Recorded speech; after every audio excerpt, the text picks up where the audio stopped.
संस्कार का मूल्य। एक शिक्षक ने एक बार अपने छात्रों से पूछा, देश के लोग संस्कार विहीन हो रहे हैं, सबसे संस्कारी कौन है? कक्षा के सभी छात्र सोच में पड़ गए। कोई भी थोड़ा परिश्रम करके अपने लिए एक घर तो बना ही लेता है, पर उसको कौन पूछता है?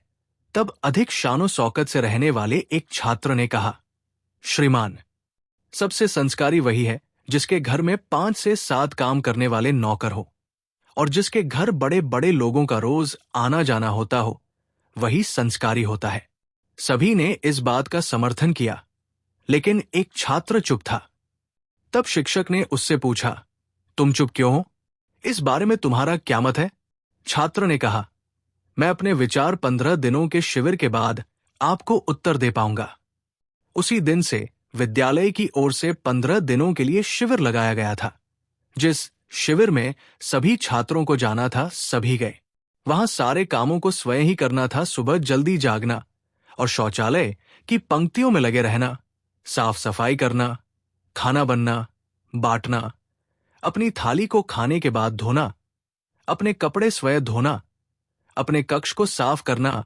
अंत में सभी छात्रों में से एक को संस्कारी छात्र का पुरस्कार दिया गया, और वो वही छात्र था जो कक्षा में चुप बैठा था। जिन बच्चों ने पिछले दिनों कक्षा में संस्कारी कौन है इसका जवाब दे रहे थे कि जिसके घर 5 से 7 नौकर हो, जिसको बड़े लोग जानते हो, उन सभी के आंखें नम थी, जुबां पर पश्चाताप के शब्द थे।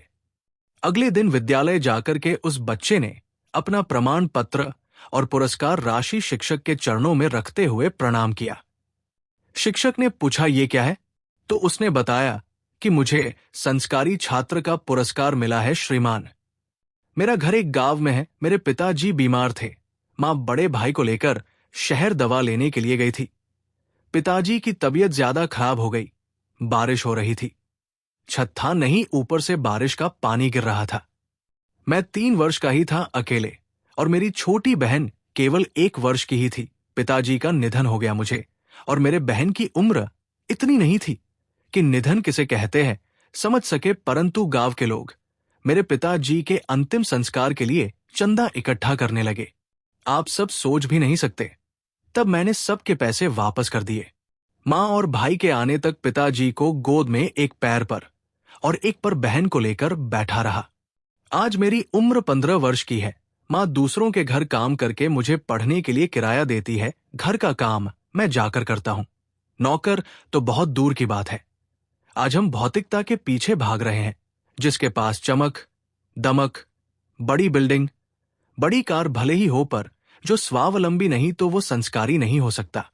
दूसरों के दुख में दुखी जो न हो, वो संस्कारी कैसे हो सकता है? घर भले छोटे हो पर दिल जिनके बड़े हैं, सच्चे अर्थ में वही संस्कारी है। जिसके लिए बिना खाए पिए कमा रहे हैं, वो अंत में आपको साथ भी नहीं रखना चाहता है, तो वो किस बात का संस्कारी है? खूब कमाया पैसा पर एक साथ भाई नहीं रहना चाहते, अपना ही घर बेचा जाता है, और एक भाई उसी घर को खरीद लेता है, और एक भाई मां को लेकर किराए के घर में रहता है, तो कौन संस्कारी है? आप ही समझ ले कि संस्कार का कितना मूल्य है।